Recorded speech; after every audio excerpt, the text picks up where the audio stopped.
Мен байқағаным, адам қанша жылдан бері намаз оқып жүрсе де, бірақ та жүрегінде Аллаға деген сенім әлі нық орнықпаған. Оның дәлелі қандай?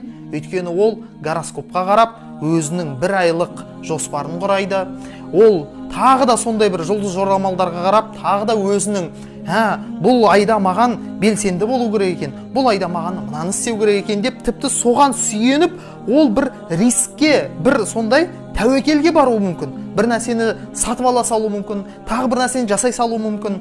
Немесе қара мысықтың өткенін көріп, дәл тағы да сол, бүгін мен ол жаққа бармай ақ қояйын деген секілді. Немесе қолы қышса, менің бүгін міне осы айда ақшам болады екен деген секілді. Тағы да болмайтын сондай бір неше түрлі нәрселерге, кофенің жаңағы бір түрлеріне қарап, өзінің бір болашағын қарайды, басқа қылады. Бірақ қарап отырсаң, намаз оқиды да, намаз оқиды.